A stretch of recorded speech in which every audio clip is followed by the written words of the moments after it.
Washington, and let's remember the constitutional principles on which this country was founded, and that's what we have to remember to rein in our government to remember. So those are just kind of a few opening comments, that I have for you this morning, because I would really rather answer your questions and hear what's on your mind. So, feel free. Let me ask you to raise your hand. I didn't raise, but let's start with you first. How you doing, Linda?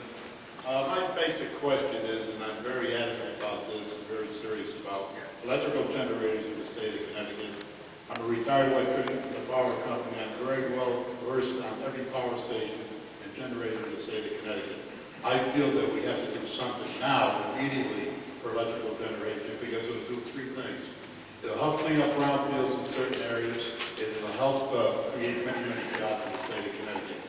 And our electric bills are way too high because we're reaching the power from Canada, coming down from Quebec, which we have no reason that we can't do through our generator home power here. Deregulation has caused us a problem, and because of deregulation, we are where we are today. And the only way we're going to create jobs and get people back into the state is if we get the generators on the line. That's my question. I think there's a question in there, Nick. I don't know much about electrical generation per se, clearly not nearly as expert as you are. But I think what we see in our state with the high rise of our energy prices is a part of the result of the state of Connecticut passed its own form of cap and trade a few years ago. So we've got increased rates here because that actually works as a tax on us, and it does increase our rates. But we have to work generally as a country and as a state to develop other sources of energy. Whether they're nuclear, solar, thermal, hydrogen cells, all of those aspects of different and renewable energy sources. But at the same time in our country, we have to realize we're still 85% dependent on fossil fuels, most of which we are still importing, which makes us economically reliable on someone else because the price of oil can go up and down and put us in situations we're all aware of. And it also creates a dependency which weakens us as a power in the world. So I firmly believe in order to create energy, we have to also mine those natural resources that we have here with more drilling offshore on the outer continental shelf. And even though we saw this week that there can be accidents, as we saw off of the shore of Louisiana, there can be accidents. I do believe we need to do this in an environmentally responsible way. It's a state's issue for drilling offshore or sometimes for the areas within the states.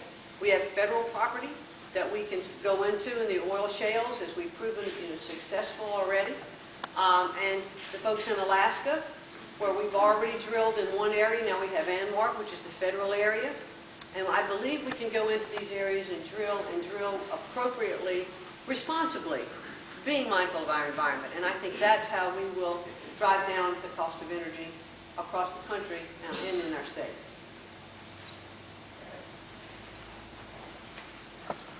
Linda, I know we spoke about this briefly before. I still have a lot of questions about race to the top. I was wondering if being a member of the school board that unanimously approved going after this program, if you could explain to us some of the benefits for the students in the state and how it will help parents and, more importantly, the children that are in our school system. And I also have a quick follow-up after that. Okay. I did recently just resign from the State Board of Education. I served there just slightly less than a year. But while on the State Board of Education, Race to the Top did become a program, as you mentioned, that the board voted unanimously to apply for. Not every district within the state, not every municipality opted to go in for Race to the Top. And what Race to the Top is, federal money that was set aside under the stimulus package for states to compete for, to get monies to go into their school systems to actually incrementally increase the school budgets and to help with programs that schools have in place or would like to have in place to grow so that the students would have better programs to compete, the expansion of charter schools, curriculum, some facilities. So there's a lot that goes into the whole Race for the Top program. Connecticut did not qualify on the first round, but they're reapplying in the second round to get these funds to help to shore up also educational budgets that have been cut a lot during this past year in the economy. So I think there are benefits for students. I think it does hold teachers and principals more accountable in the process of evaluation. I think those are all good things. It is to raise the level of excellence in schools. Having said that, I absolutely would not have voted for the stimulus package. Since the stimulus money was there and other states were competing for it, I voted along also with our State Board of Education because we might as well go after it since it's already appropriated in there. My thought, though, if I could just digress on that 1 second, today I would use every bit of money that is paid back to TARP to pay down our debt. I would freeze stimulus and pay down the debt with the rest of that money. Follow-up? My follow-up, since we're talking about money, there are 10 states that didn't go into this program because it will cost them too much to comply with the program compared to what they would receive. Connecticut stands to receive less than $200 million. Do you know how much our school districts are putting out to come into compliance? And like you said, all of them aren't even doing it. We finished 25th out of 40. That's worse than half. How much more it's going to cost us to try and get less than $200 million? I don't know that budget number, that budget amount. And I do think my general view on education is that we should keep our education for our states and for our cities. There's too much federal control already on our education.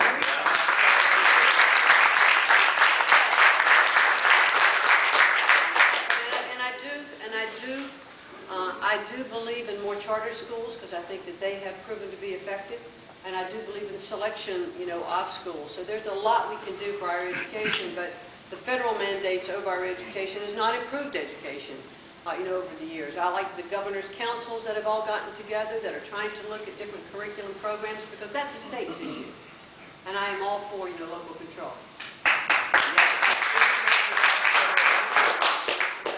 Wouldn't Race to the Top qualify as a federal mandate? We need to make our local school districts comply with the federal program. You just said that we don't need federal mandates. And that's why some of the cities have refused, to be part of it. My view is that the cities have a right to opt in if they want to participate in Race for the Top. There were a lot of cities who told me we did not do it because we didn't want to be governed by those mandates. I think there are some school districts that felt that they had a better opportunity if those funds came in, so it was up to them. Thank you. Thank you for your question. Linda, I have a concern. It's not as much of a question, but I was hoping you would address a concern that I think a lot of folks in the room have. The Tea Party movement has sprouted out independent of political parties.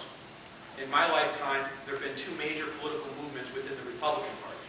President Reagan and contract with Marriott. And I can speak for myself and probably seeing the faces at least half the room, that the reason why the Tea Parties exist is because we're as much upset with the Democrats as we are with Republicans. A lot of people were very disappointed for a variety of reasons when the Republicans lost control of the House in 2006 because of the fact they were acting, they were increasing spending, but not as much as the Democrats. And this Tea Party movement wants less spending. They want principled candidates. They want people who are going to uphold the Constitution. And since you haven't been in a public office in an elected position, can you talk about some of the principles that you stand behind? Because that's what a lot of folks are looking for. For example, I've heard you say in the past you're a strong supporter of the Second Amendment. That's a right under the Constitution. And as I said, can you talk about some of your principles? Because one of the biggest concerns is we don't want Republicans in Washington who are going to start acting like Democrats. And I'm not at all accusing anyone of anything, but this is one of the biggest concerns I have. And I just want to hear you talk, if you would talk a little bit about some of your principles relating to that.